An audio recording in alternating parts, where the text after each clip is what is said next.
नमस्ते, प्रणाम। छोटों को ढेर सारा प्यार और आशीर्वाद। आज मैं ब्लॉग की स्टार्टिंग कर रही हूँ मॉर्निंग से। मॉर्निंग के 7:30 बज चुके हैं और मैं भी आज लेट उठी, 7 बजे उठी, क्योंकि मैं 4:06 पे तो सोने की तैयारी कर रही थी।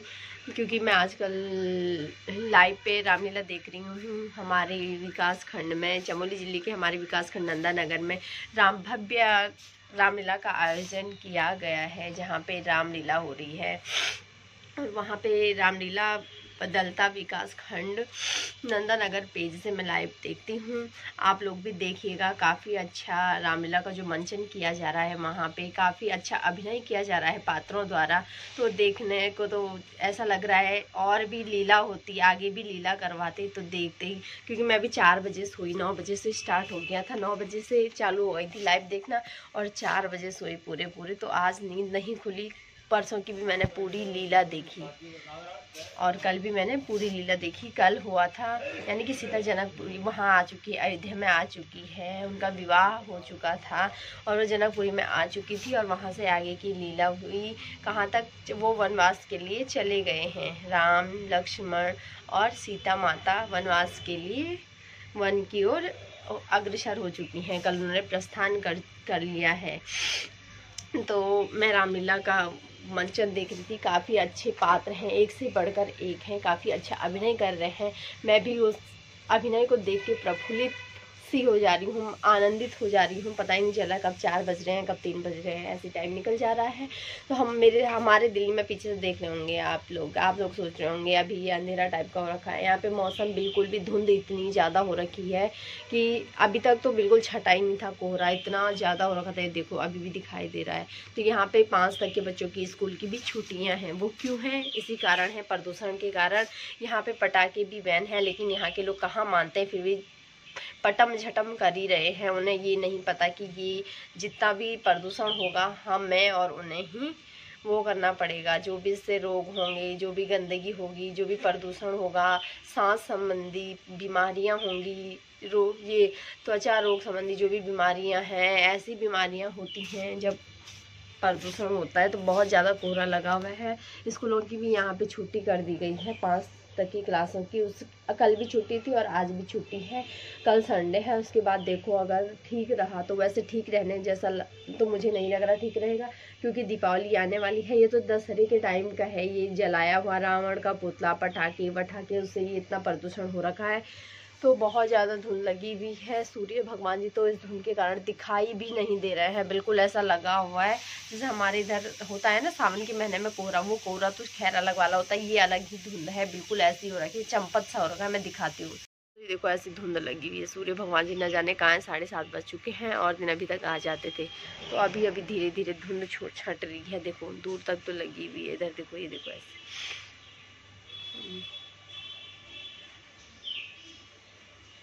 अगर मैं बात करूं दीपावली पे जो हम ये शोर शराबा, पटाखे वटाखे फोड़ते हैं, पर्यावरण की दृष्टि से अगर देखा जाए तो ये उचित नहीं है। क्योंकि प्रदूषण इतना बढ़ रहा है, बड़े बड़े शहरों में तो बहुत ही मुश्किल है, रहने लायक स्थिति नहीं होगी ऐसा ही प्रदूषण बढ़ता रहा तो आने वाली पीढ़ी को सचेत होना पड़ेगा, इसके लिए अवेयर होना पड़ेगा, जो कि हम लोग बिल्कुल भी नहीं है। हर लोग यही चाहता है जब त्यौहार आ रहे हैं तो बिल्कुल पागलों की तरह उसे वो कर रहे हैं। चलो करो, खाओ पियो, घूमो, मौज मस्ती करो, लेकिन जिससे हम लोगों को कष्ट पहुंचता है ऐसी चीज़ें हमें नहीं करनी चाहिए वैसे। लेकिन अब कर ही रहे हैं तो चलो करने ही दो, जो भी होगा।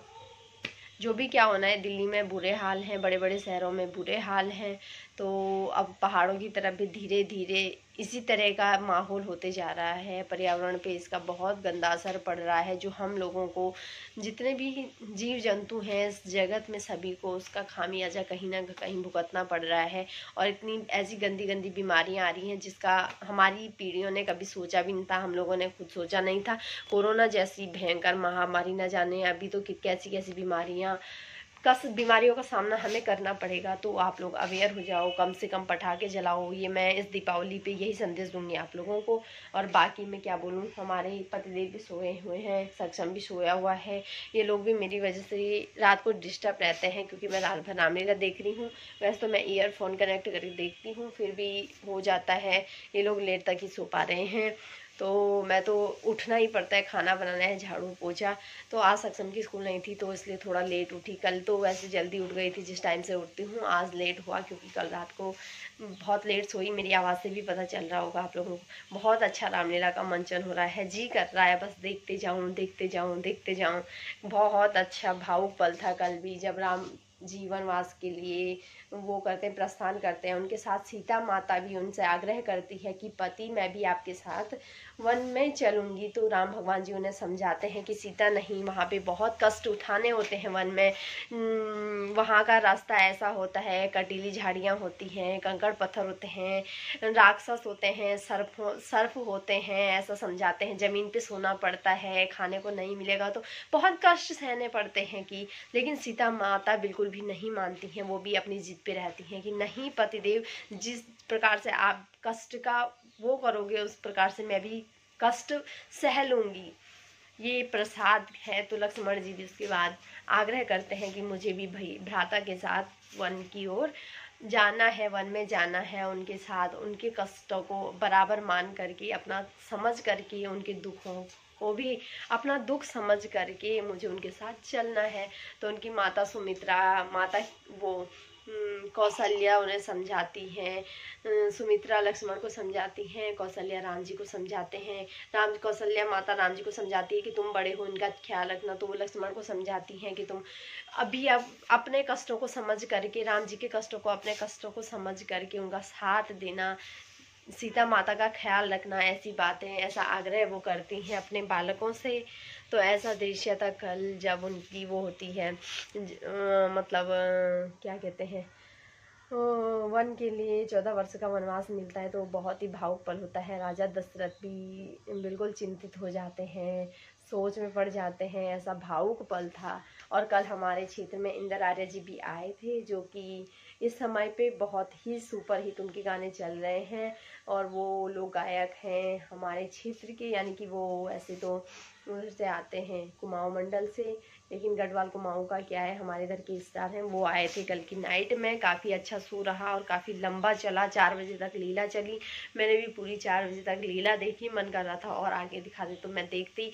मैं वहाँ पे तो मैं तो बिस्तर के अंदर बैठ के देख रही थी। वहाँ पे ठंडा हो रहा है, पात्र बेचारे हाफ में उतरे हुए हैं, मेकअप सेकअप में तो होता ही है, उन्हें भी ठंड लग रही होगी। आज रोज रोज उन्हें वो करना है, रामलीला में रहना है, वहाँ पे अपनी भूमिका निभानी है, तो उन्हें भी टाइमली सोना चाहिए। छोटे छोटे बच्चे हैं, क्योंकि इस बार तो पात्र मतलब ऐसे हैं, शादीशुदा सब औरतें सभी वो कर रही हैं, अलग अलग जगह से हैं सारे लोग, क्योंकि खंड स्तरीय रामलीला है। तो सारी ग्राम सभाओं के लोग अपनी अपनी हिस्सेदारी निभा रहे हैं।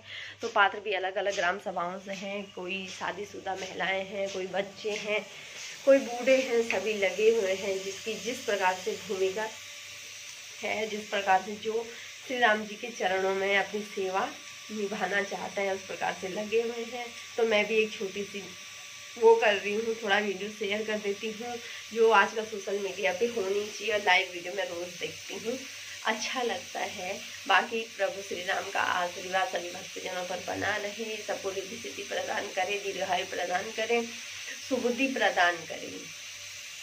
बॉयल करने के लिए चने रख लिए हैं, चने बनाऊंगी। आज काले वाले चने बना रही हूँ। बाकी पानी भी मेरा भर रहा है, मोटर बंद करने का टाइम हो चुका है। मैं मोटर बंद करके आती हूँ।